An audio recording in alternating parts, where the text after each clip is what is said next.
On July 4th, 1863, America woke to the remains of perhaps the most consequential battle in American soil. It took place here on this ground in Gettysburg. 3 days of violence, 3 days of carnage, 50,000 casualties, wounded, captured, missing, or dead over 3 days of fighting. When the sun rose on that Independence Day, Lee would retreat. The war would go on for nearly 2 more years, but the back of the Confederacy had been broken. The Union would be saved. Slavery would be abolished. Government by, and for the people would not perish from the earth. And freedom would be born anew in our land. There's no more fitting place than here today in Gettysburg to talk about the cost of division, about how much it has cost America in the past, about how much it is costing us now, and about why I believe in this moment we must come together as a nation. For President Lincoln, the Civil War was about the greatest of causes: the end of slavery, widening equality, pursuit of justice, the creation of opportunity, and the sanctity of freedom. His words would live ever after. We hear them in our heads, we know them in our hearts, we draw on them when we seek hope in hours of darkness. 77 years ago, our fathers brought forth on this continent a new nation, conceived in liberty and dedicated to the proposition that all men are created equal. Here, on this sacred ground, Abraham Lincoln reimagined America itself. Here, a President of the United States spoke of the price of division and the meaning of sacrifice. He believed in the rescue, redemption, and rededication of the Union. All this in a time not just of ferocious division, but of widespread death, structural inequity, and fear of the future. And he taught us this: a house divided could not stand. That is a great and timeless truth. Today, once again, we are a house divided. But that, my friends, can no longer be.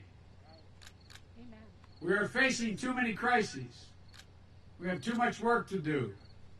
We have too bright a future to have it shipwrecked on the shoals of anger and hate and division.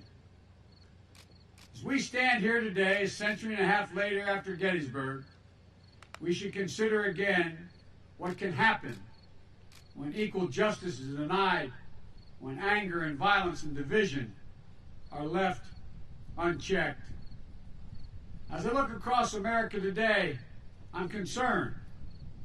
The country is in a dangerous place. Our trust in each other is ebbing. Hope seems elusive. Too many Americans see our public life not as an arena for mediation of our differences, but rather they see it as an occasion for total, unrelenting partisan warfare. Instead of treating each other's party as the opposition, we treat them as the enemy. This must end.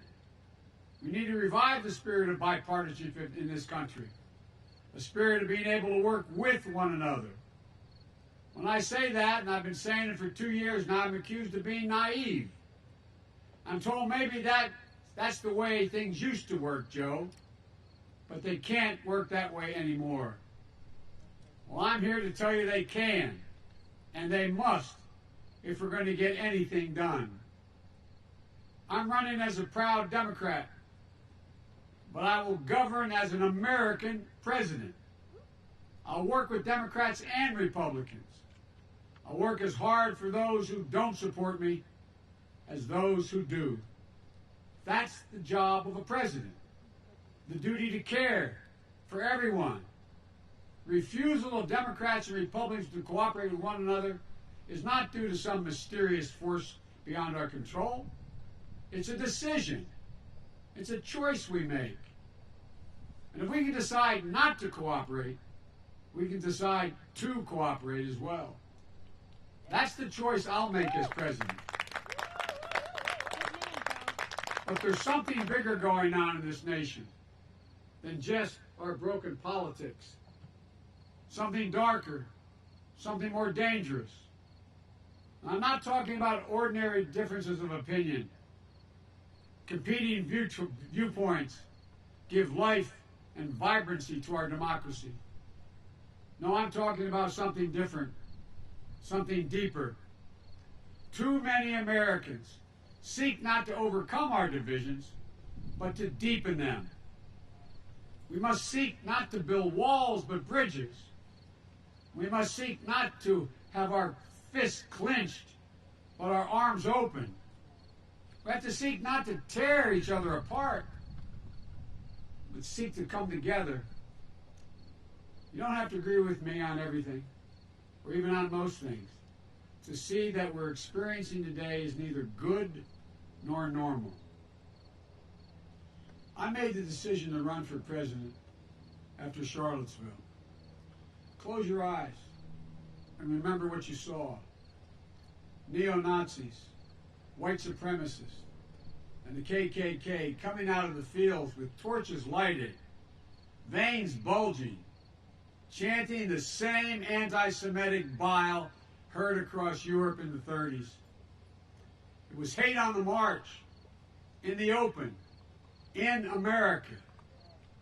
Hate never goes away. It only hides. And when it's given oxygen, when it's given an opportunity to spread, when it's treated as normal and acceptable behavior, we've opened a door in this country that we must move quickly to close. As president, that's just what I will do. I will send a clear, unequivocal message to the entire nation. There is no place for hate in America. It will be given no license. It will be given no oxygen. It will be given no safe harbor. In recent weeks and months, the country has been riled by instances of excessive police force, heart-wrenching cases of racial injustice and lives needlessly and senselessly lost, by peaceful protesters giving voice to the calls for justice, by examples of violence and looting and burning that cannot be tolerated. I believe in law and order. I've never supported defunding the police, but I also believe injustice is real. It's a product of a history that goes back 400 years, the moment when black men, women, and children first were brought here in chains. I do not believe we have to choose between law and order and racial justice in America. We can have both. This is a nation strong enough to both honestly face systemic racism and strong enough to provide safe streets for our families and small businesses that too often bear the brunt of this looting and burning. We have no need for armed militias roaming America's streets, and we should have no tolerance for extremist white supremacy groups menacing our communities. If you say we should trust America's law enforcement authorities to do the job, as I do, then let them do their job without extremist groups acting as vigilantes. If you say we have no need to face racial injustice in the country, you haven't opened your eyes to the truth in America. There have been powerful voices for justice in recent weeks and months. George Floyd's 6-year-old daughter, who I met with, who looked at me and said in her small child's voice, "Daddy changed the world." Also, Jacob Blake's mother was another when she said, "Violence didn't reflect her son, and this nation needed healing." And Doc Rivers, the basketball coach, choking back tears when he said, "We're the ones getting killed. We're the ones getting shot. We've been hung. It's amazing why we keep loving this country, and this country does not love us back." I think about that. I think about what it takes for a black person to love America. That is a deep love for this country that has for far too long never been recognized. What we need in America is leadership that seeks to de-escalate tensions, to open lines of communications, to bring us together, to heal, to hope. As president, that's precisely what I will do.